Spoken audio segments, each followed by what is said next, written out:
Assalamualaikum warahmatullahi wabarakatuh. Perkenalkan, nama saya Irma dari kelas 05 alih jenjang dengan NIM D1B1 20132. Baiklah, di sini saya akan membahas sedikit mengenai sistem komplemen. Kita masukkan pertama, yaitu definisi komplemen. Merupakan protein dalam serum darah yang bereaksi berjenjang sebagai enzim untuk membantu sistem kekebalan seluler dan sistem kekebalan humoral untuk melindungi tubuh dari infeksi. Selanjutnya, mediator sistem komplemen. Berbagai macam mediator yang dilepaskan pada waktu komplemen diaktifkan, yaitu C1-QRS meningkatkan permeabilitas vaskular, C2 mengaktifkan kitin, C3A dan C5A bersifat kemotaksis yang mengerahkan leukosit, dan sebagai anafilaksis yang dapat merangsang sel mas melepas histamin dan mediator-mediator lainnya. C3B sebagai opsonin dan adherens imun, C4A sebagai anafilaksin lemah, C4B sebagai opsonin atau antibodi yang bersifat merangsang leukosit terhadap antigen atau kuman, C567 bersifat kemotaksis atau gerakan sel tubuh, bakteri atau organisme sebagai respon akibat terpapar zat kimiawi tertentu dalam lingkungannya.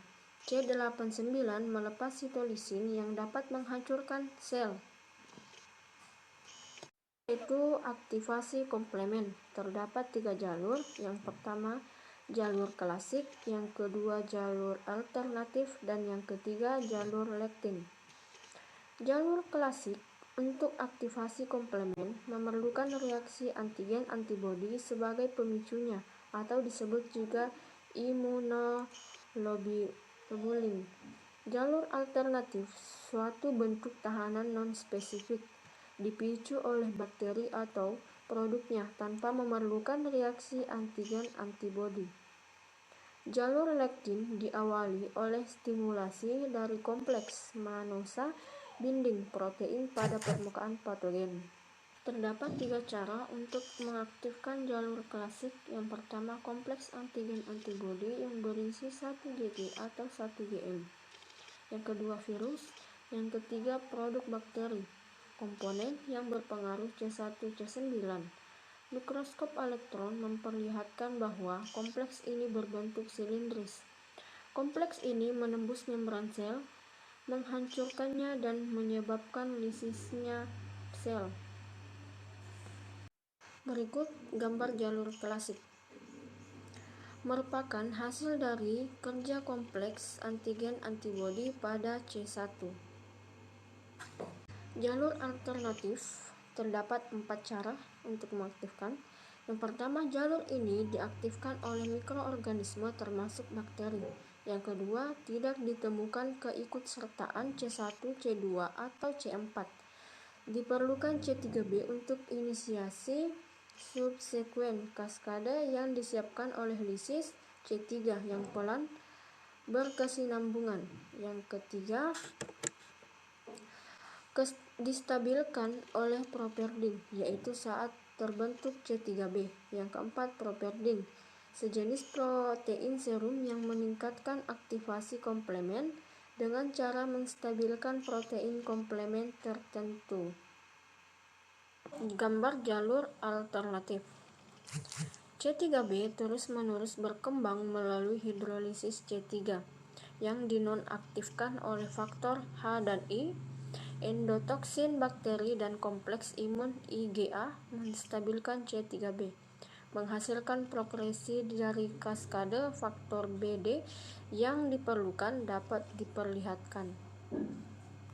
Gambar jalur klasik dan jalur alternatif.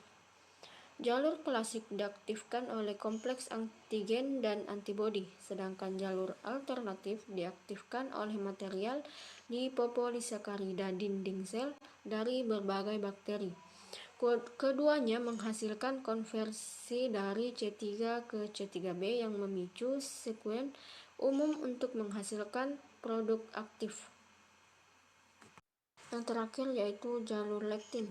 Jalur ini diawali oleh stimulus dari kompleks manosa binding protein pada permukaan patogen yang kemudian menstimulasi MBL, MASP1, MASP2. Ketiga komponen enzimatik yang menstimulasi C4.